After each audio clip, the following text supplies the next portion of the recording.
цусд сувг үзүүлж бай.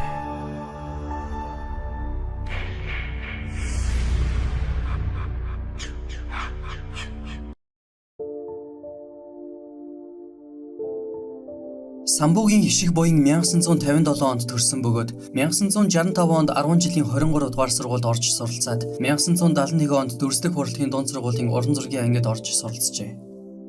Багаасаа зураг зурах авьяастай хүүхэд байж сайхан ч зурна. Харамсалтай нь 1973 онд хэрэгт холбогдсноор сургуулаа төгсч чадаагүй яаж. Юу болсон бэ гэхээр хишиг буян гэртээ зураг зураад сууж байтал сансарт байдаг найз нь уцтаж намайг энд хідэн залуу дээрлэхэд байна чи хүрээд ирээч гэж гуйжлээ. Тэгэд хишиг буян зурж байсан зургаа орхиод сансарт очтол 5-6 залуу найзыг нь дээрлэхэд байж байсан байна. Тэдний нэг нь хутга гаргаж ирээд найзыг нь хутгалах гээд дайрахаар нь хишиг буян хутгийг нь булааж аваад зөрүүлээд хутгалчихж. Ингээд тэр ганц хутгийн мөрдөнд 4 сар гаруй хоригдсны дараа энэ хэрэгтэй 3 жилийн ял аваад дайртын колонд очижээ. Тэгээд жил 6 сар ял идлээд гарч ирсэн байна. 1976 онд цэрэгт явсан боловч 1978 онд бас л зодоонуудын хэрэгт холбогджээ. Гэхдээ бас л бусдыг өмөрч байгаад өөрөө хохирсон байдаг. Тэр үед 40 мянгатынхаа хүүхдийг өмөрөөд 5-6 хаал цэрэгтэй зодтолджээ. Өөрөө 2 дахь оны цэрэг байсан тэрээр өнөөх хаал цэрэгүүдийг арх уугаад сууж байхад нь явж ороод та нар манай 40 мянгатын хүүхдийг яагаад дээрлээд байгаа юм бэ? Мөнгө төгрөгийг нь буцааж өг гэж хэлдэг. Тэгтэл тэдний нэг нь хишиг буянгийн араас гитэж байгаад ард агз руу архины шилээр зөхөж үүнээс болж хишиг буян нөгөө 5-6 хаал цэрэгийг бүгдийг нь барьж авч цодоод нэг цэрэгийг нь бүр архитай шилээр зөхөж гэмтээснээр бөөн асуудал үүссэн аж. Ингээд тэр давтан хэрэгээр Мантийн шоронд очсон бөгөөд энэ цагаас хойш л буруу замаар орчихсон байна. Уг нь тэрээр сэтгэл сайтай, шударга, нөхөрсөг, бусдад тусархаг хүн байж. Үүн дээр зориг зүрхтэй гэж жигтэйхэн. Гэвч тэрхүү зориг зүрх нь түүнийг жаахан буруу зам руу хөдөлчихсөн бололтой. Хэрвээ дүрслэх хурлын сургуулиа төгсөөд зөв замаар явсан бол уран зургаар юм дуулгаж мэдгэл нөхөр байж.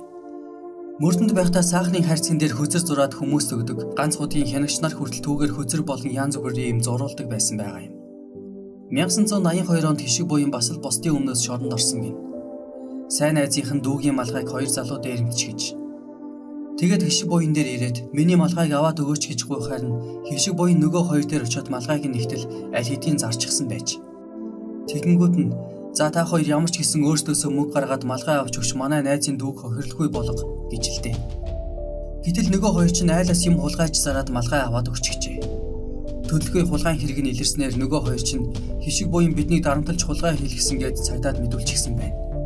Ингээд мань нэр хүн дарамтлж хулгай хийлгэсэн гэдгээр мөрдөнд хоригдсон гин. Дараа нь гарч ирээд нөгөө хоёр нөхөртэйгээ архитаж байгаад та нар хүн матж шоронд хийлгэдэг ёстой өөдгүй хулгайчуд гээд байрч авч содсноор дахиад л Мантийн шоронд руу ажигджээ. Хишиг буян сайн дач тэр хоёртой архитаагүй. Цаад хоёр нь түүнээс айсандаа болоод архи авч өгч долгонсон байгаа юм. Ер нь хишиг буян дандаа ингэж бусдын өмнөөс орон шоронд орж байсан хүн аж. Үүнийг найз нөхдөнд ч батлна. 1987 онд шоронгоос гарч ирээд их сайхан томоочсон гэдэг. 87-оос 90 он хүртэл өөрийнхөө оюун ухааныг дайчилж игч зүйл сурч мэджээ. Ажил хийж амьдрахын төлөө бас чадах чинээгээр зүтгэсэн байдаг. Ямар сайндаа л хүнд машин механизмын автокраны ангийг төгсөж байсан гин.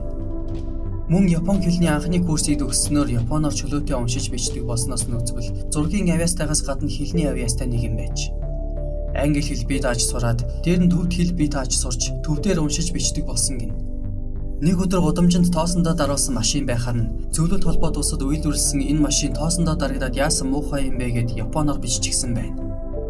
Тэгтэл энэ нь том асуудал болж цагдаа нар үүнийг хятад бичиг байна гэж эндүрээд тагнуул энэ гэж харсан ч юм уу хишиг буян баривчилж аваад 72-т суулгаж байсан гэдэг. Хишиг буянгийн хамгийн сайн найз нар гэвэл жудо цогоо багшин дээдийн тоо физикийн анги төгссөн Тамир, Батжаргал, Гэркээс, Пал Баяра 100 дайр нар байжээ. Тэднийх улсын их дэлгүүрийн зүүн талын 1-р байранд байсан нь 40 мянгатын жинхэнэ голбот болсон газар байсан гин. Энэ ч утгаараа тэрээр тухайн үед эд модонд орж байсан пянц гихчийг цуглуулдаг байж. Түүнд Beatles, Bee Gees гэх мэтийн том хамтлагуудын бүх пянц байдаг байсан гин. Ер нь 40 мянгатынхнаас хамгийн их пянцтай нь хишиг буян л байж.